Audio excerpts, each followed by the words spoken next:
From beautiful downtown Millheim, in the smack dab center of the Keystone State, this is Lou Bryson with Seen Through a Glass, the podcast that's mostly about food and drink in central Pennsylvania.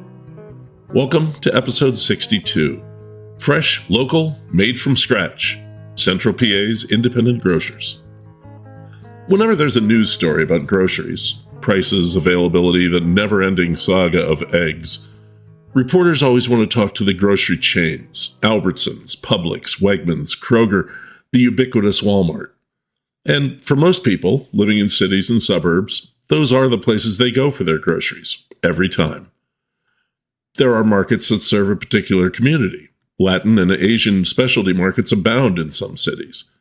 When we used to live in Bucks County, we frequently went to Bell's Market, a Ukrainian supermarket with great produce, feta cheese from 8 different countries, lots of different pickled and smoked foods, and a weirdly huge and delicious selection of types and brands of sour cream. I still stop in almost every time we go back to visit. But here in central Pennsylvania, we have another option, the independent local grocer. Places like Lingle's in Renovo, People's Provisions in Elliotsburg, Kenny's Markets around Gettysburg, various IGA stores in the area, and the Mechanicsburg-based Carnes Quality Foods, which I teased about last episode. And of course, my own local grocer, Burkholder's Country Market here in Millheim. I interviewed Russ Burkholder for this episode. It seemed kind of inevitable. He's been mentioned on the show several times, and he's helped me with connections to other guests. I heard an interview with Russ a while back on our local radio station, WSOV, that was part of my original inspiration for this podcast. They also interviewed Tim Bowser at Elk Creek, which nudged me along as well. I visited about 7 of these independent stores to prep for the show, see the variety, and just do some shopping. That's not out of the ordinary. I make a general practice of stopping in them when I can. As we'll see, there are some good, tasty reasons to do so. Also, don't forget, Weis Markets are a local grocery store too. It's easy to overlook that because they have 200 stores stretching from southern New York down to south of D.C. And Weis looks like a big chain supermarket with expansive aisles of various goods, big meat and dairy cases, deli counters, and prepared foods, and often one of Pennsylvania's weird beer cafes, the required but rarely occupied 30-seat spaces that allow the stores to sell beer and wine to go. Weis is 100% Central PA local. Weis started in Sunbury back in 1912, and its headquarters are there today. They still have a store on Market Street, where their first store was. I've been there, and it's a throwback to the old days. Smaller, not as brightly, relentlessly lit, with more of a corner grocery store feel, almost as if the floors should still be wooden planks. And yes, Weis is definitely Central PA. They make their own ice cream, and one of the 60 flavors is tea berry. They have a store brand of birch beer, and it's clear. That's pretty Central PA. Okay. Russ Burkholder interview, a bonus interview, an ode to the joys of local grocery stores, some fresh local scratch-made cooking I did recently, and there was something else. Hold on. Oh, right. Here's what I'm drinking today. What I'm drinking today is this year's Sierra Nevada Oktoberfest collaboration. Recently, the brewery's been doing a collaboration with a different German brewery every year, and not the usual suspects. For instance, this year's partner, Schürtebecker Braumanufaktur, is located on the Baltic coast of Germany, in Stralsund, an old Hanseatic League town. Now, I've learned not to go into any of these annual collaborations with preconceived notions, especially not when they involve breweries so far from Munich. Let's taste this. It pours, and it looks more like what they call a Wiesenbier. These are the more lighter golden colored beers that they actually pour at Oktoberfest these days, as opposed to the more amber color that Americans are used to seeing when they think Oktoberfest. Beers evolve, beer change. Let's get a whiff. You know, when I smell a good lager like this, the first thing I think is, wow, that's so clean. And it is. There's no funkiness here. There's no fruits or any of the fermentation byproducts that I'm used to smelling from ales, and some really good ones sometimes. This is just malt, and a little bit of hop. This is at 30 BU, which is higher than usual for a fest. Wow, just that kind of fresh bread, fresh beer aroma that you get at a brewery. We'll try it. Good mouthfeel. A little bit light for one of the amber fest beers, but right on the money for a golden Wiesen beer. I can taste a little bit of the hop here. I think there's Spalter in this. One of my favorite hops. Has a kind of spicy flavor to it.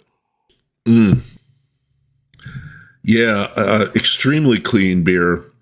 All you're really tasting here is malt and hop. Wow, this is that little bit of extra hop, and I hate to admit this, is really making this drinkable. I am a big fan of a low-hopped Oktoberfest. This is hitting me in the right spot, though, because of the choice of hops. Wow, I don't really know what else to tell you. This is really good, and I intend to get more of it. There's nothing spectacular about this beer except how well-made and well-rounded it is. You know, there are a fair number of Oktoberfest beers already on the shelves here in Central PA. Trogs, Hacker-Shore, Paul Anner, Eyinger, Victory, Great Lakes, Sam Adams. And you know what? That's okay with me. Sure, it's August, but I love these beers, and if the season stretches a month, well, I'm happy about it. Hey, before we go grocery shopping, it's time for Smack Dab in the Center, sponsored by the Happy Valley Adventure Bureau. Just like the fictional Happy Valley in Disney's Jack and the Beanstalk, the real Happy Valley brims over with beautiful produce, a true horn of plenty. Tomatoes, sweet corn, milk and ice cream, meats and cheeses, and a bounty of fruits of many kinds. Where to find them? Well, you could get your fresh from the field trail passport through the Happy Valley Adventure Bureau app, which has all of this information, by the way, and start exploring. Or you could download one of the 3 Center County farm routes from the app and wander a bit. If you want to fit fresh food shopping into other activities, maybe hit some of our great weekly farm markets, also on the Happy Valley site and app. If you need a bit more flexibility on schedule, there are farm stores that are open most days. Best to check schedules like Kinfork, the meat and cheese co-op store in Madisonburg, or Way Fruit Farm with its convenient outpost in downtown State College, or Nittany Valley Creamery in Howard with fresh dairy treats, ice cream, fresh milk, and a variety of fun flavors, cheese, and yogurt. The Heirloom Farmer in Port Matilda has a bit of everything, and they're open on Sundays. So much to try, take home, and enjoy. You can find all of these places under the Shop tab at the Happy Valley Adventure Bureau website, happyvalley.com. Good eats in Happy Valley.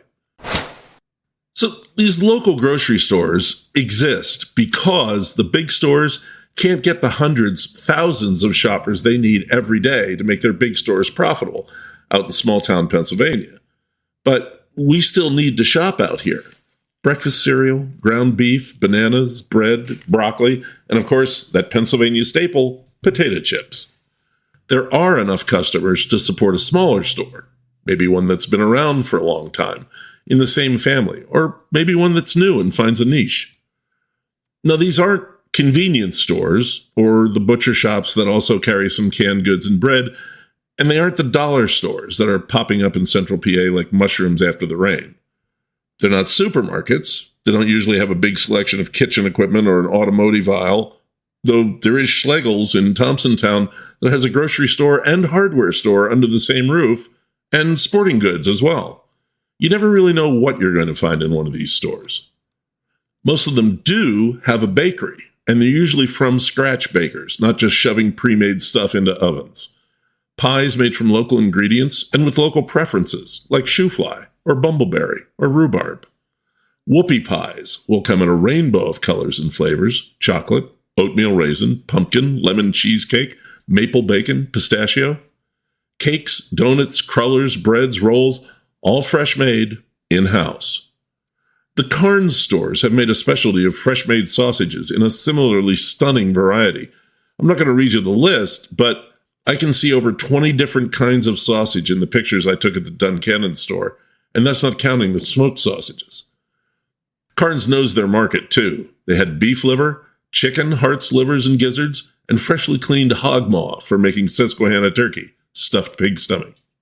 Just last week, I stopped at Davies Market in Elliotsburg, and they had the bulk foods area that many of these stores do, store-bagged, pound-plus portions of everything from peanuts to almond flour to spices, candies, noodles, grains, and generic cereal brands. But they also had great prices on good-looking produce. I can confirm it was good tasting, too, and some very Pennsylvania Dutch prepared stuff, too, like pepper slaw, chow chow, and mustard eggs. Your local grocer knows what you like, and you probably can't find it anywhere else. You know, they might even have things you didn't even know you liked, which is why my buddy Dave and I not only came home from the Beaver Valley Country Store with jars of spicy pickled quail eggs, we're plotting about going back to get more. These stores might be the only places you find things like that. Products from extremely small local producers like Bat's Sauce in Thompsontown, Summer Kitchen Spices in Mifflinburg, or the Purple Martin Bakery in Belleville. That's the local touch, the Pennsylvania touch, that you'll find at People's Provisions in Elliotsburg. I have a bonus interview for you with Lindsay Hutchinson, the owner at People's Provisions, who was recommended to me by Michael Lindgren at Lindgren Craft Brewery in Duncannon. Here we go. Hey, I'm here with Lindsay Hutchinson.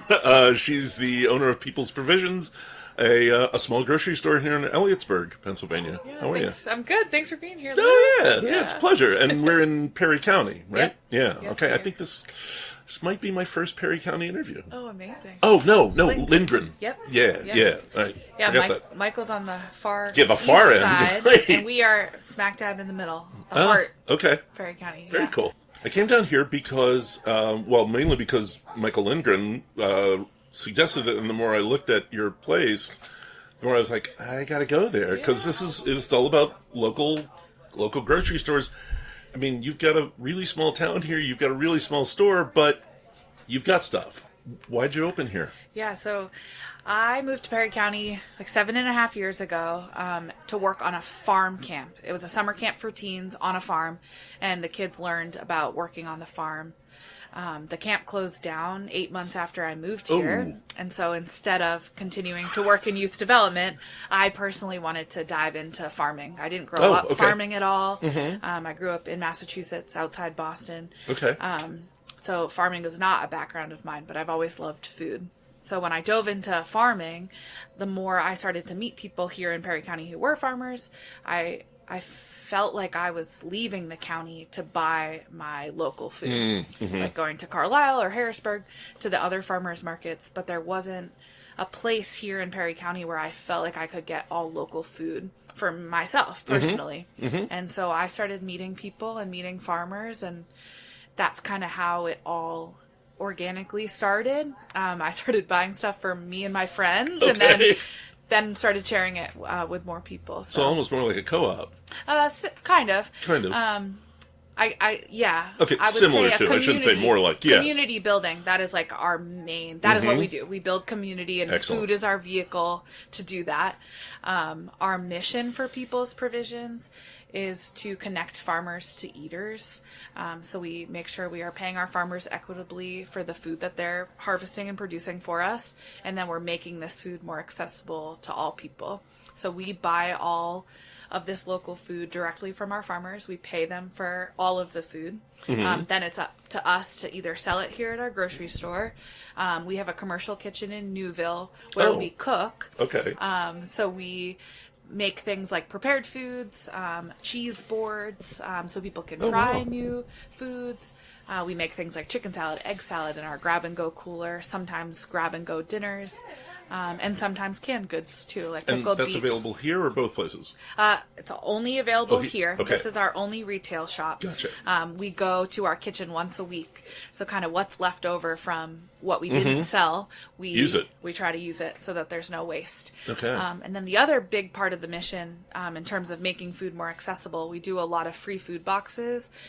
We donate to the backpack programs with our schools. We do a free farmers market with one of our elementary schools too here in Perry County. But essentially, we have plenty of food that's grown here, and our community has rallied together to create. We call it the Pay It Forward Fund. It's essentially a mutual aid fund where people contribute, and then if people need to pay less than the asking price, they can pay whatever price works for them, including nothing if they need free food. I mean, not to put too fun, but I understand there's a fair amount of poverty in Perry County. Yeah, it's so as of December 2024, there are 2,469 families who use the SNAP program here, which is about 17% of Perry County families using SNAP to help with their food bills and things like that. We accept SNAP here at the shop too. We do the free food boxes to supplement that. But really, if anyone is in need of food, we have plenty. So we just invite them into our doors. We also, they can pick out whatever they need, and then we'll just cover the bill for them. We always ask when people are at the register if the price is all right with them.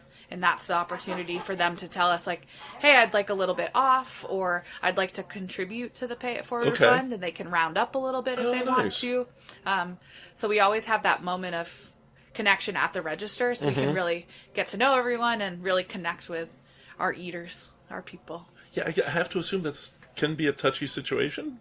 Yeah, I feel really grateful that the community has really embraced me and this business, and they trust me. That's crucial. So we have those conversations, and a lot of times people will come in and kind of tell me what they're going through, and I don't need to know what you're going through. You're gonna be able to take whatever you need to tell it. But like, we're here for everyone. So I've been able to really meet some really awesome people who are just going through it, and we're all one situation away from needing help, and I feel really grateful that the community trusts me to be a place where they can ask for help, and that they know that our community is rallying behind them too, and just we know that good food grown by our people is the best food for you. And I mean, so they keep bringing food here, so obviously it's working on both sides. Yeah, and like when you're eating a tomato from a farmer that's also in this community, like, that's just like the best tomato you can get. It's going to taste good because it's fresh. It's grown by real people who are like really caring for that tomato, and it's grown in season too. Like, I'm just thinking specifically tomatoes. They're the best tomatoes. Yeah, it's that time of year. It's hard not to think about them. Yeah, exactly. And then when you know that the farmers want to nourish our community too, and like then you get to eat that tomato that's been grown for Perry County people. It's a special thing. Yeah, I think people sometimes overlook the whole thing when we talk all the time, local. It's not just about supporting your community. It's usually better, too. Because it hasn't traveled. It doesn't have to travel. Yep, totally. Yeah. And sometimes the cost is more, too. But my prices here at the shop are very comparable to the larger grocery stores in our area. And everything here is either organic or like certified organic or sustainably grown, not certified, and the prices are the same as the traditional grocery store. Hard to beat. Yeah, so I just feel really grateful that we've been able to figure out a system that works to make sure our farmers are getting paid, our people are getting fed, and we're working as a business. Definitely still learning a lot about owning a business, but it's working. So I have to say, the thing that struck me as I came in, it was smaller than I expected. And then I got to think, if it was much bigger, you'd probably have a lot of waste. Not necessarily. No? I mean, we have been really creative with how much we fill the space for a reason. So I feel like if it was bigger, we'd be able to fill it. But we just have to be more creative with what we were bringing in. And also like expanding our offerings too, if there was bigger. And that is something like I've been working on. Is what does expansion look like for us? Is it more days? Is it a bigger space? And what does our community really need? And a place to gather and like gather around food is like what I hear from our customers and our people a lot. So that's a dream of mine. You need space for a big table. Yeah. Exactly. There's a plaque on the wall. It says, when you have more than you need, build a longer table, not a higher fence. And that hangs on the wall. It's one of the first things you'll see when you come in the door. So yeah, a big table is part of the vision of the expansion or dream or whatever. Okay. So I think that's all I need. Yeah. That's wow. It sounds like it's almost all anybody needs. Well, I just want to add. Sure. I know you heard about me through Michael with Lindgren Brewery. Yes. I absolutely adore them and everything that they're doing for the community too, and just want to thank Michael for the shout out. Sure. But we did a beer collab together, also with Newport Beverage. I love that he does beer collabs with people that aren't breweries. That's just fantastic. Yeah, and he and we've had some successes, some not successes, but he will source fruit from me and our farmers, and then we'll make really funky fruit beers. We did a fig beer and a pawpaw beer, I heard which about was the pawpaw really beer. fun. Yeah, and I just love. I think that's what makes Perry County special, is that our small businesses and our people in food, we all are rooting for each other and supporting one another. And like, he is one of those awesome, like, shining lights here. Oh, that's great. So I just want to say thanks, Mike. Absolutely. But yeah, I think it's really cool. Okay. Thank you, Lindsay. Yeah. Appreciate thank you. it. Yeah. Thanks. All right. Awesome. It's an interesting story and an interesting location. Spiral Path Farm is nearby, the big organic farm we talked about way back in episode 11, and there's a Carton store only 10 minutes away. But Lindsay found a need, and she's filling it with her tiny store and a big, big heart.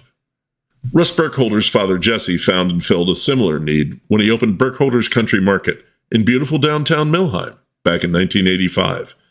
It was a small place, but people found it convenient and a lot closer than driving to State College or Mifflinburg, which is how these stores succeed. Jesse saw that the area needed more and could support more, so in 1992 he expanded. Why don't I let Russ tell this story? He knows it better than I do. This interview is a little different in an audio sense. It's the first interview I've done here in the new part of the house, and the first non-family member interview I've done in the house at all. With Russ being literally 3 minutes away, it made sense for him to come here, where it was quiet and he wouldn't be interrupted. Well, mostly quiet. If you listen closely, you'll hear Pippin and Sammy in the background, which is kind of nice. Here's the Russ Burkholder interview. Hey, I'm here with Russ Burkholder, owner of Burkholder's Country Market, right here in town. How are you? I'm well. How are you? I'm good. This is weird for me. This is actually the first time I've interviewed somebody in the home. I know. I had a long commute down here. Yes, you did. yeah. What is it, 2 minutes? We could have just done it in like the soda hour or something, right? Yeah. So Burkholder's Country Market is, it's my grocery store. It's where we do all our grocery shopping here. It's right on the west end of Millheim, and yet, as we were just talking off air, it's actually mailbox wise, it's in Spring Mills, Pennsylvania. Correct. Yeah, much closer to Millheim than Spring Mills for sure. Yeah. But we have Millheim roots, so we of course started here in town. So we're happy to claim that. Before we get on to anything else, there was something it's been because I'm from Lancaster County. Sure. I grew up among the Amish and the Pennsylvania Dutch. Right over the door on the entrance, Cum Rye. What is that? Does that come in? Or? Come in, correct. Yes. Oh, it is. Pennsylvania Dutch. Come in. Yep. Okay. Just a nod to our Amish friends. Nice. It's fun to watch the out-of-towners, the Woodward camp. They're I think it's like Latin or something. No, it's just Amish. It's just Dutch. So, how did the whole thing start? Sure. So my parents are both from Lancaster County as well. Okay. Jesse is my dad, and Mary Ellen's my mom. He was from Ephrata, and she was from Lancaster. And anyway, so they both had very, very humble beginnings. My dad, very early on, got into retail. He was a fresh poultry delivery person. Oh, okay. So he had a single box truck, and he'd go to Philly and pick up fresh poultry and then deliver it to... Did you see the sign up there? Yeah, look at that. My family was in the same kind of business. That is awesome. A couple generations back. Well, it's funny. You go back that far, and, grocery stores, didn't have these wholesalers, per se, that they could get everything from. So, you got your fresh beef from a distributor, you got your fresh pork from a distributor, you got your fresh chicken, and so forth. So, anyway, he delivered to a lot of grocery stores, in Lancaster County, and then he went to market the Green Dragon. Oh gosh, yeah. He went there and had a market stand, I think on Wednesdays. Okay. So, anyways, he did that. He grew up a farmer, so he did that for a while and was very successful. He was raising the chickens. Yeah. Okay. I thought he was just okay. Yeah. So, anyways, but he wanted to get back to his farming roots after he did that. And at that time, even back in the late 70s, of course, real estate in Lancaster County was getting progressively more expensive. And so he decided to move up here to Center County because he could buy a farm for cheap compared to down there. So Sure. He farmed for a while and decided that was just a quick way to lose money and work hard and lose money. Right. Anyways, so he decided he wanted to get back into retail again, and this time, do a grocery store. So he bought the small shop down here in Millheim that is currently the laundromat. Oh, right. And Okay. he started out there and started there in '85, I believe. And he was there till '92, and then in 1992 we built where we are currently. So. Yeah. Okay. And then in 2014, he sold the business to myself. I'm getting this from stories I've read and things I've heard from people. I'm sure people thought he was crazy when he opened a little grocery store in Millheim. Absolutely. Okay. Yeah. Millheim was one thing. Actually, I think he got more blowback when he built where he did. Yeah. Because there was nothing there. Well, the hardware was there, but it wasn't the hard. I don't think it was Hosterman's at that time. I forget what it was. But anyways, there's a legendary saying. I think it's on our website in our biography. I forget one of the local guys said. I think he's passed now, so I can say it. But anyways, he's like, nothing going to make it in that hole out there. He's kind of low, isn't it? A little bit, yeah. I mean, he didn't mean it derogatory. He just didn't think it would make it. Yeah, So, yeah. Oh, okay. yeah, Right. he didn't think it would make it. Yeah, he Well, didn't think it would make it. I mean, did people think you were nuts when you took the place over? No, I think now By that it's time been it'd there been that long enough that it's established and that there's not so much of that anymore. But it was pretty cutting edge for its time. So yeah. So, why does it work? Why does any independent grocery store work? Sure, that's a great question. A couple of things. I think there's a lot of people that long for a better experience than what a lot of your chain and corporate America shopping experiences have to offer. Of I have course, to admit, I've never seen Danny Wegmans even when I go up to Rochester. No. He's not walking around. No, for sure not. For sure not. It's just that there's an ambiance there that's just better. We care deeply about customer service. We're employing people in the immediate area, so when our customers come in, they're seeing their friends, they're seeing their family, neighbors, and stuff like that. But yeah, I mean, sometimes their neighbors are supplying some of your produce. Oh, absolutely. And that's at least a good second point, which is just the product offering that we carry, which is a strong emphasis on local. It's kind of funny because we were all about local before local was cool, really. Yeah. I mean, we just were. It was a matter of survival. You needed to be able to carve out a niche against your competition. So my dad actually is still going to Buffalo Valley Produce Auction down in Union County, which is a huge produce auction down there. Yeah, it's enormous. Where? Right on the outskirts of Mifflinburg. Oh, okay. On the sort of I've heard south. about it. I didn't know where it was. Ironically, my dad was there. He was one of the first buyers. So he started buying there when we were down in town in Millheim. Oh, okay. He was buyer number 10. Wow. So he was the 10th person. And now the buyer numbers are in the thousands. It's phenomenal. They have, just to give you an idea of the size, they run 2 auctioneers all day. Wow. Twice a week.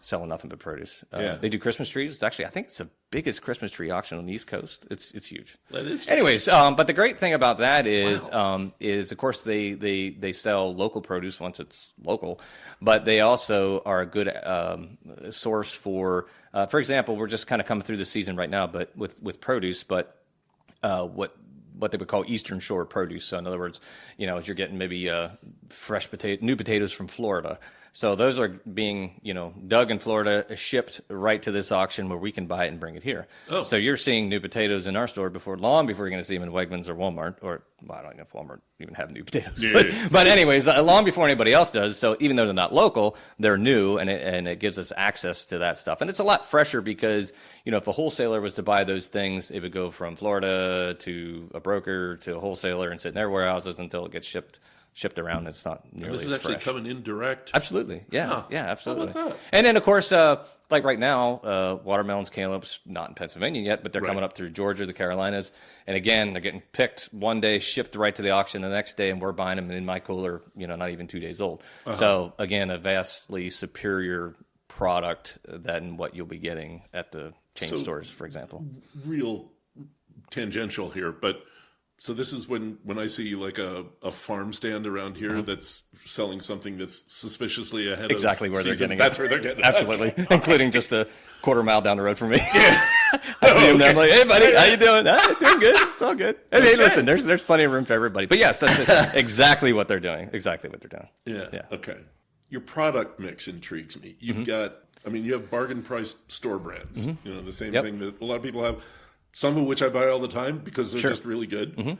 But you also have, as I've talked about on the podcast, whole ducks, organic microgreens, a lot of vegan, gluten-free foods, DeBruno's Brothers cheeses, an extensive selection of hot sauces. How does that work? Is that something you're doing? Is it because we're here in the Valley and we're just a little different? Yeah, we're in the melting pot of Penn Valley. Yeah, right?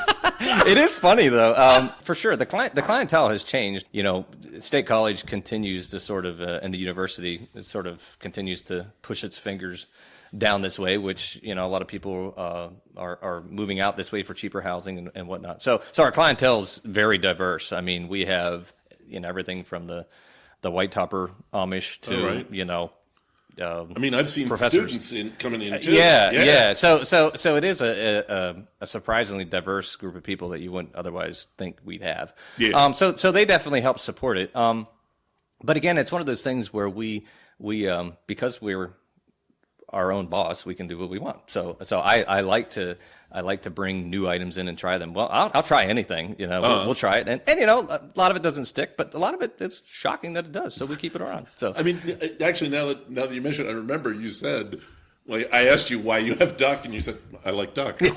Exactly. Some of it's just because I like it. Okay. But, you know, another thing we can do too, with us being a single store independent operator, it gives us a lot of access to vendors that wouldn't otherwise deal with, again, chain stores. So, because they're not big enough? Correct. Okay. Yeah. So, for example, Reedsville Creamery is one of our fun partners and a personal friend of mine. Anyways, he has some great products, great ice cream, great milk. You know, but he's limited to where he can get in because, again, he can't, you know, Weis Markets doesn't want just one vendor in one store. They want it in all their stores, you know, so there's an issue of capacity and all those sorts of things. So, but, you know, he fits in great in our store and we sell the crap out of it. So that's an advantage why some of those things you'll see in our store that you won't see in the chains just simply because, you know, the vendor can't handle that kind of business. Yeah. I mean, I think a lot of producers I've featured on the show are probably on your shelves. Well, Del Grossos. Yeah, absolutely. Just had last week. Yeah. So. Yeah, that's. But you got to handle that with all the. It is a diverse group. You got to have the normal price stuff as well. Sure.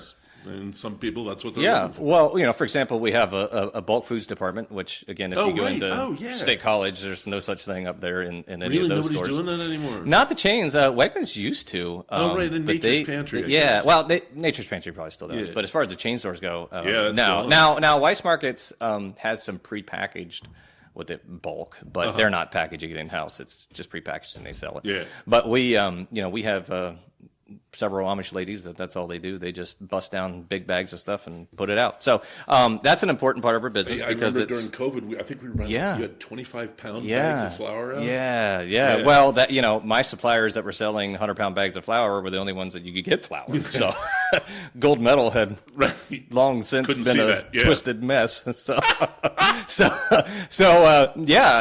was a whole fascinating story though, and how that all worked. But yeah, so we have a tremendous business with that, and then you launch into the more of the gluten-free and you know, specialty things that people want. So they're both equally important to us. Yeah, it's all the niche again. It is. Yeah, it is. You know, we're taking care of the Amish, and they're taking care of the professor. So it interests me that you're not Wegmans or Trader Joe's, but people kind of still expect you to play in that arena. But at the same time, they also expect you to, I don't know, like offer them the same kind of stuff they could get at Walmart or Weis or even Dollar General. That's probably one of the biggest battles you have is you know, people sort of have this I don't know, this predisposition to thinking that you know, because you're an independent or a small store, your prices aren't competitive, and things like that. So you're kind of battling both things, but because you need to be price competitive because people aren't going to just pay more just because they want to pay more. You got to be in the ballpark. So a lot of people don't understand that. They're like, well, you can just charge anything you want. No, you can't. I mean, that'd be great. But trust me, it doesn't work. So we are highly motivated. Especially not in grocery. No.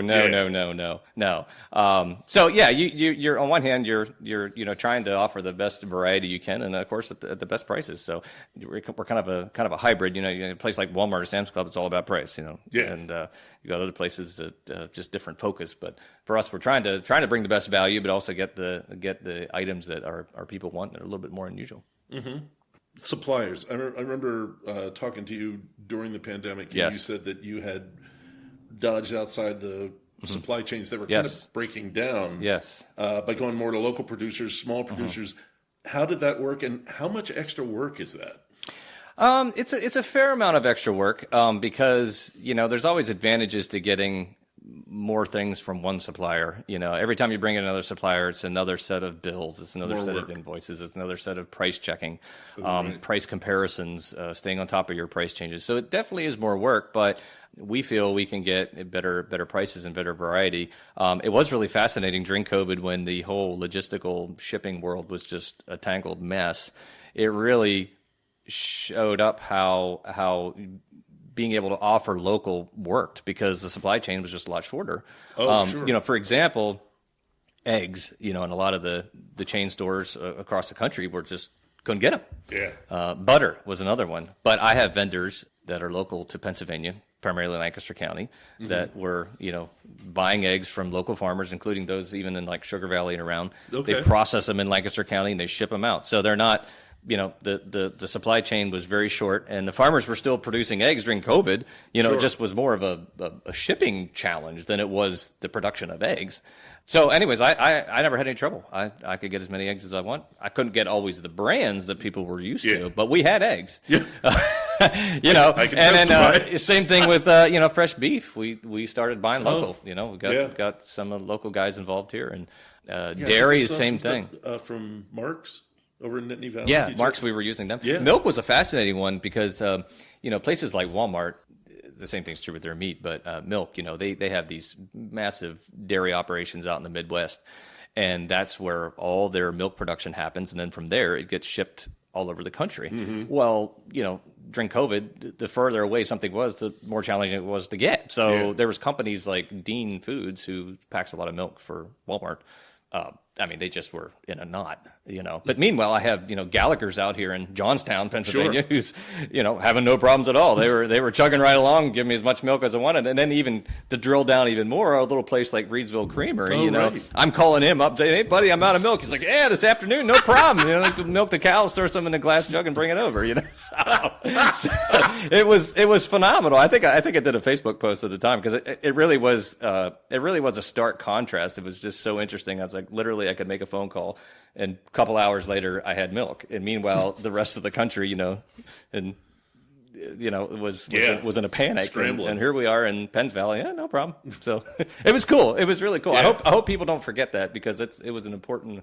It really made our valley pretty awesome. We were pulling people from all over around because they were finding out that we had stuff that we were feeling lucky to be here. Yeah, back then we were still talking to friends back home in Bucks County a lot, and we weren't having the problems finding stuff. Yeah, pretty cool. So these guys, how do you find them? Because I got to be honest with you, Russ, I don't see you out around town. I see you at the store all the time. How do you meet these guys? Like vendors and stuff like that? They're pretty proactive about coming to see us. I get a lot of phone calls. Now, if I see something out and about I want, I'm going to chase after them. Yeah. Richie's Dairy was one, actually. They're awesome. Yes. I was beating on them for years, but they weren't coming this far west, and finally they got tired of me. No, I'm just kidding. Sure, they made a business decision. But yeah, I get... just the other day, I had some Amishman that kept calling me. He was selling this freeze-dried fruit or whatever, and I'm like... That's kind of blowing him off, but he was very persistent, so he should sell insurance, actually, right? No guy's got endurance like the guy that sells insurance. Right? That's right. But anyways, he's selling freeze-dried fruit. Anyways, but he came in to see me and gave me some samples, and I thought it was pretty cool. So we'll give it a whirl. But that's just kind of, we are people. I think people recognize what we do, and we're kind of a lightning rod for those things. And I do have to filter some things out because there's limited space. Yeah. I tell these guys, listen, you don't want me to bury you in the back shelf of aisle 10. You're not going to sell there. It's got to be out where people can see it. So there's a lot of filtering that has to happen. But yeah, we're definitely an attraction for those things. So. One place I was not surprised to see it was in the potato chip aisle. Yeah. Oh man, local is everything in Pennsylvania. Hilarious! It's like I'm so tired. I could have twice the space. It's always amazing to me. We love to go to Florida, and we'll be in Southwest Florida. You go to the grocery store, and there's like Frito-Lay, maybe Utz. That's it. That's like, man. I mean, this is an abomination. Where's my choice? Where's my lard chips? Right. Heart attack in a bag. Give it to me. I was up at when I did the Village Eating House interview. Yes. I go up there and they've got Zerbies, which I hadn't seen in a long time. I'm like, wow, I forgot how much I missed that. Look at that. Yeah. And you get, you get used to that. Sure. It's pretty funny, actually. John F. Martin, who everybody loves for their hot dogs and bacon and lunch meat, my dad was actually brought them to the area pretty much single-handedly when he had his store in Millheim because he was familiar with them from Lancaster County. And he knew the owners and stuff like that, so pulled some strings to get them to service our store, and ever since then, now they're all over. So. Yeah, I mean, it's like Boar's Head. Here. It's here to stay. Exactly. Yeah, exactly. I mean, everybody calls. I get here, and I was used to seeing it in Lancaster, but I get up here and I was like, got to get the JFM. Like, what? What is that? I know. Well, chips. I mean, man, between Middlesworth and Hartley's. Oh yeah. Wow. Oh, I know. I mean, I know if I ever do a potato chip show, I am absolutely going to have both of them.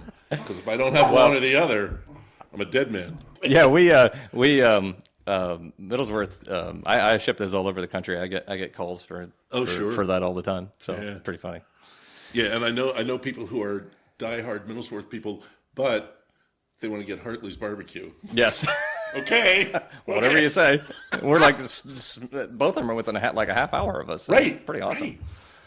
I want to get a little bit into the weeds on something. It's something that interests me: food waste. Mm-hmm. How much food goes bad before you can sell it? Produce made in house, and how do you handle it? It's a cost most people don't think about. Absolutely, and we do things very differently. One of the great things I think that we offer is our prepared foods and our hot foods. That has grown exponentially for us. Our hot foods is. Yeah, when did you start that? Because I had that as another question. Well, he started that from the beginning when we built 92. It was just a lot smaller scale. Oh, wow. Yeah. Okay. So in the last, So was the original place more like a deli? Pretty much. It was deli, a little bit of fresh meat deli, a little bit of grocery, but deli, I would say deli bulk was really the focus. Okay. And like I said, he had some grocery staples, and he had a little bit of dairy and stuff like that. But mostly, the main focus was deli and bulk. Okay. But anyways, he started that with the primary mindset of being able to use waste from the fresh departments. Oh. So, for example, meat department, you grind fresh burger every day, coupon it the next day, reduce it, try to move it, and what's left the third day, it's still fine to use, but you're not going to sell it at home, right? But you're not going to sell it. Yeah. So instead, we ship that down to the kitchen. We cook it off. We make chili. We make burger. We do all kinds of things with it. Chicken, all the fresh meats we use down there heavily. And then same thing with produce. Again, if you're getting peppers that have some bad spots in them, we cut them out and put them in a salad. Tomatoes, all those sorts of things. So our kitchen is a real dumping grounds, if you will, for. Doesn't sound very culinarily delicious there, but no, I mean, you're doing the same thing any of us would do. Yeah, you do it in your home, and I just did that with peaches for a pie. Exactly, and it accomplishes two things. I mean, first of all, it's we're making good product out of it, right? But secondly, it's helping our bottom line and helping us be more profitable, and which in turn allows us to be more competitive with our pricing because again, in most other stores, that stuff's going in a dumpster. Yeah. So we really, and then of course we reduce things. We have a reduced produce. Oh, rack. I've seen the reduced produce. Yeah, and people are crazy about that. Produce? Yeah, I know. I mean, it's like a bull in a china shop sometimes back there.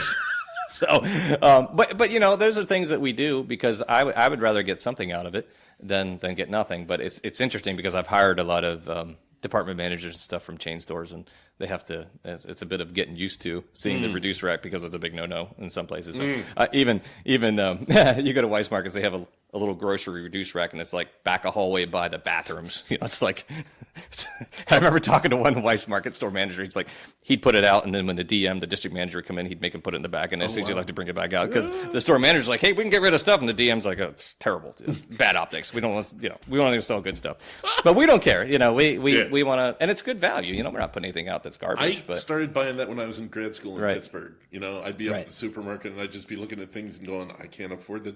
And one day this older woman comes up and says, honey, come down to this end. And there was the yeah. So we do our meat and cheese ends, off of the deli and stuff like that. Bought those too. Yeah, of course, and there's nothing wrong with them, but Right. So those are things that we do. We're fine with putting that stuff out at a competitive price and get rid of it. And like I said, it helps us stay competitive because your shrink will eat you alive. It's one of the reasons actually why we don't have a service meat counter. We actually did in '92 when we had it for a few years, and we got rid of it because it was just too much shrink. I mean, it's just Really could not, because you're piling that stuff all out there, and and it's cut. it's cut, and you got limited time to sell it. So I'd love to have it; they're beautiful. Sure, but it just you need we a just never bigger could justify it. turnover. Need more traffic. Yeah, absolutely. So Yeah, I mean, I always think that when I'm at a big store and they'll have, I don't know, like 30 or 35. Well, and trust me, a lot of that's going in the waste can. Gotta be. Oh, absolutely. Yeah. I mean, but their customers expect it, and it's part of what they do business. But they, it's Yeah. So another thing that you do that I guess is for the solar panels. We got to talk about that, right? Yeah, I mean, I got to be honest. I appreciate it just because of I can park my car under there on a day like this, and absolutely it's not boiling when I come. Absolutely. So that was born out of mostly from a cost savings perspective. Electricity consumption in a business like ours is very high. Obviously, it's our second largest operating expense behind payroll. And that's all the refrigeration. All the refrigeration, air conditioning, things like that. Sure. The other thing that people don't really think about is it's a cost that you really can't control. Yeah. So for being your second largest expense, you really have no control over it. You got to keep it running. With your primary largest expense, with labor, for example, you flex labor based off of business demand. So if you're slow, you cut back labor. If you're busy, you increase. If you're not doing well, again, you have some control over it. Yeah, but you got to keep the freezer. But you got to keep it all running. So you might not be making any money, and you still need electric. So it really is non-negotiable. So if you can find a way to drive that cost down, that's a huge advantage. So we're willing to look at anything, and obviously we have the space. I have some friends in the solar industry that were kind of whispering in my ear back in the mid 2015, 2016, somewhere in there. Oh wow, okay. It didn't quite make sense at the time. Mm-hmm. I had to be careful how much money we dumped into it because I still have a business to run. I can't, Sure. I'm not an electrical producer by trade. So this is more of a side project. So it needed to pay for itself pretty quickly, aggressively for it to work. In 2017, we were made aware of the SEP grant from Pennsylvania, which was a solar energy program, I think is what it's called. Okay. It was a grant, kind of came out of the blue, and we applied for it, and we won. So it was a 50% grant, so it was a 50% match.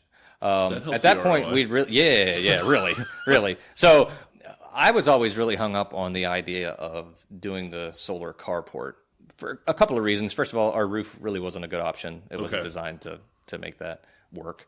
We had a lot of land next to us that we could have used, but I'm just a little biased. I appreciate nice farmland. I grew up on a farm, and I hate to see prime farmland being developed for any reasons, really.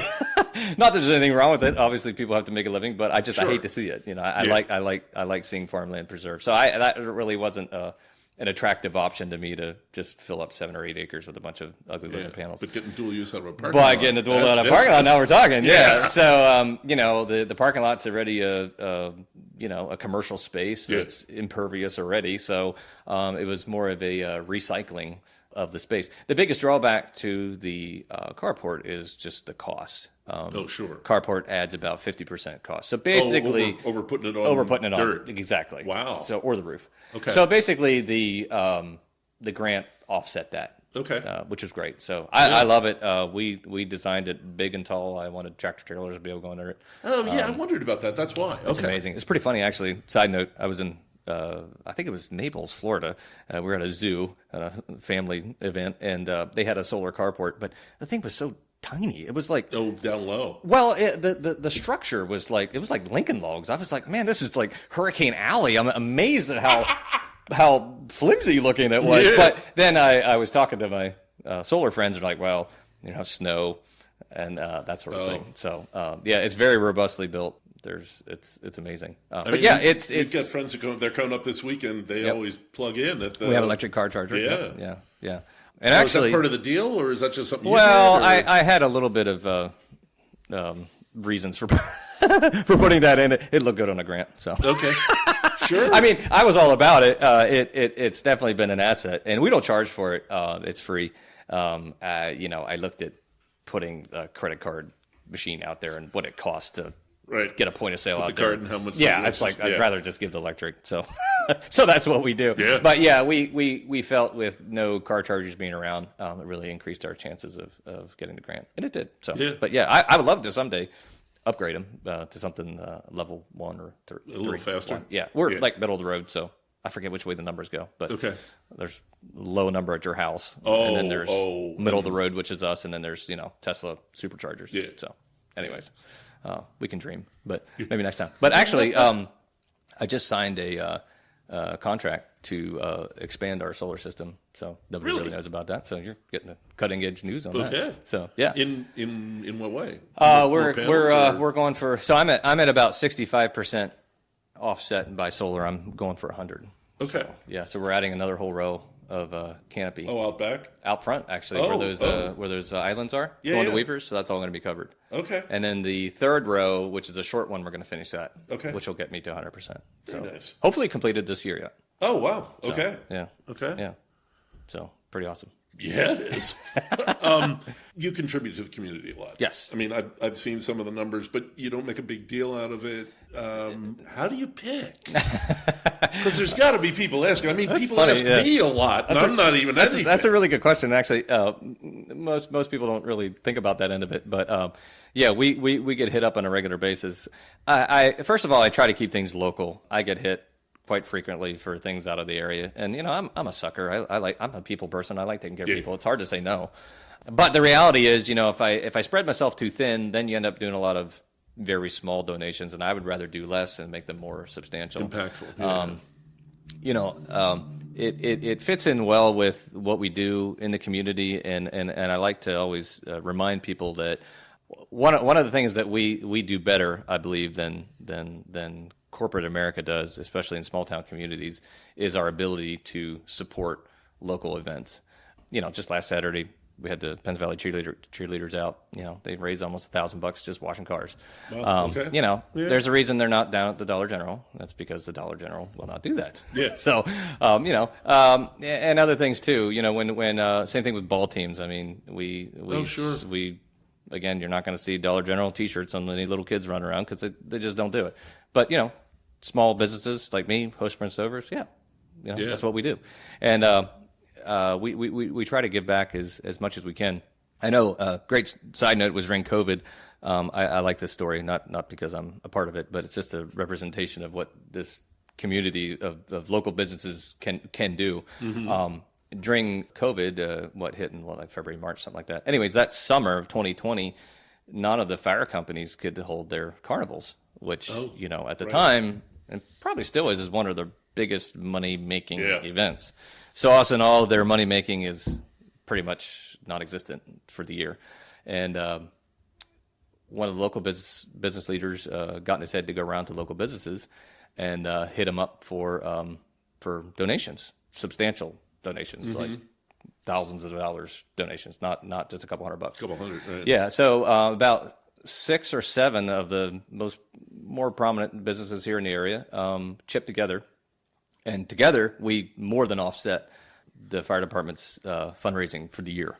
And again, I'm not saying that to toot my own horn. It was just a collaboration of local businesses that chipped together and took care of the community, and that's to me, that's being responsible and giving back and investing into the community. So that's what, when you choose to shop local, that's what you're doing. You're putting money to the ball teams, to the cheerleaders, to the school, to the, all these great local things that allows us to support because our local people support us.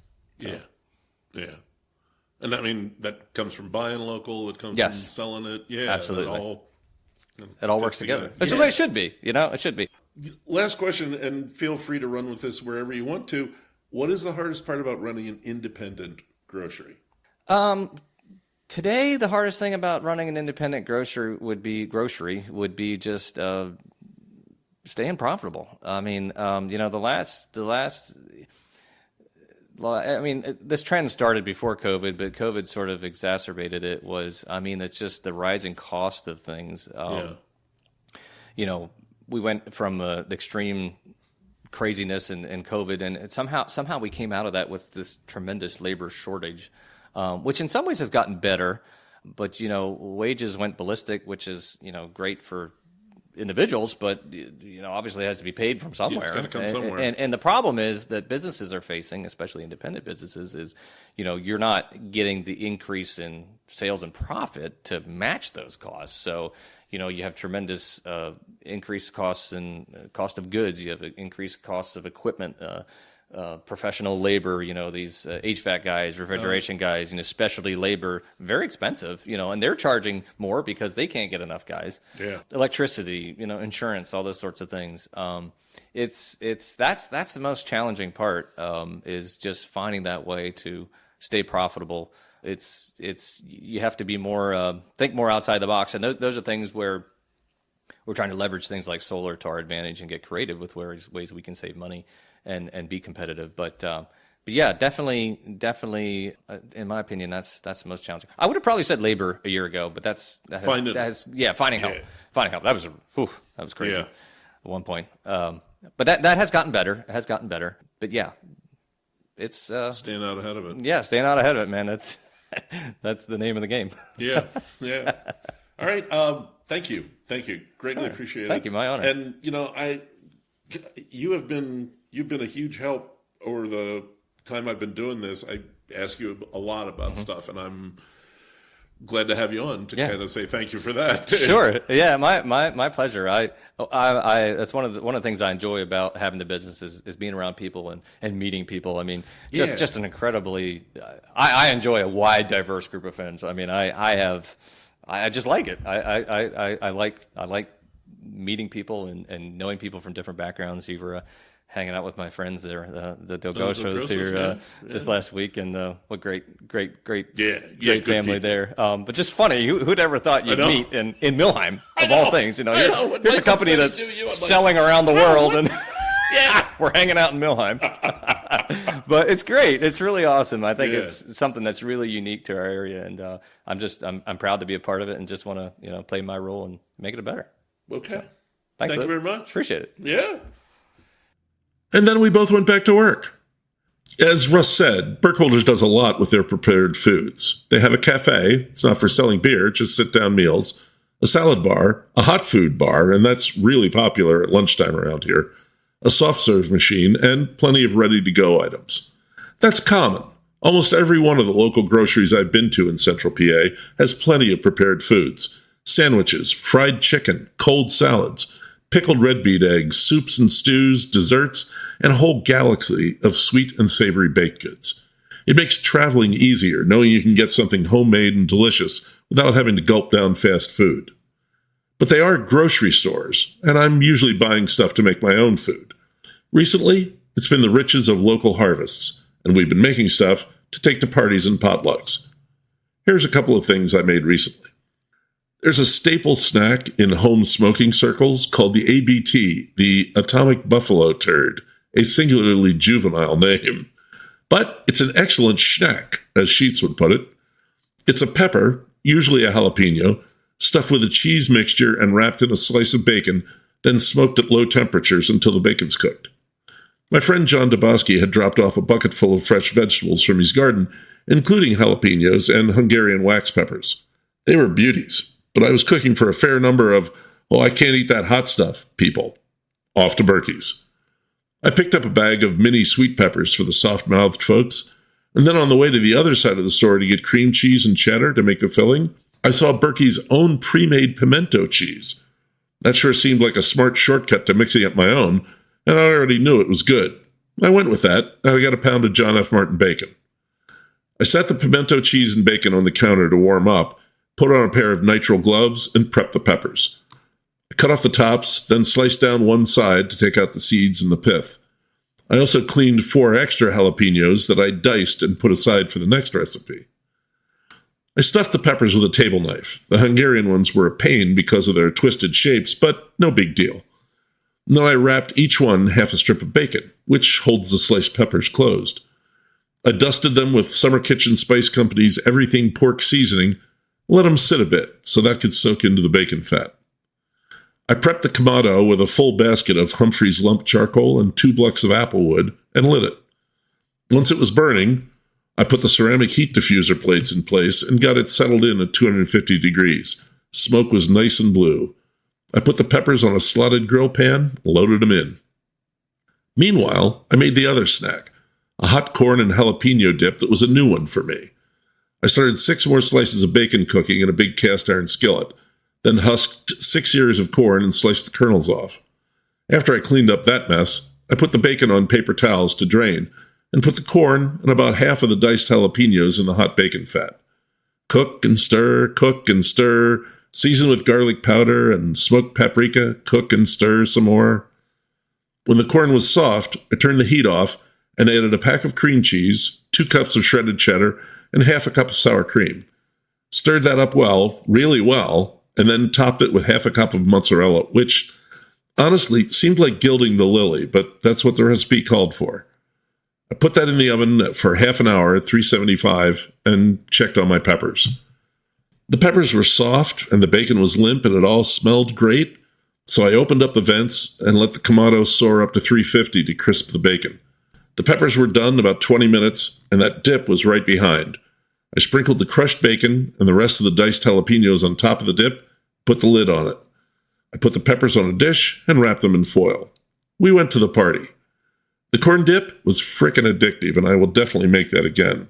It's a heavy dip, and it needs some pretty solid crackers or chips. We used Triscuit crisps. I was pleased to see people talking about the ABTs, and our friend Amber stealthily grabbed the last 2 for her and her husband. Good for you guys. Summer. Tomatoes are finally coming in. I'm going to get some crusty bread and make a big juicy bowl of panzanella. Hey, do you know about the other show I do? I'm a regular co-host on What's Brewing PA, Glenn Macnow's great show about beer and fun in Southeast PA. Broadly defined. We've ranged out to York and Harrisburg on occasion. I mention this because not only are all 18 episodes of the latest season available on YouTube, we're about to start taping new shows soon.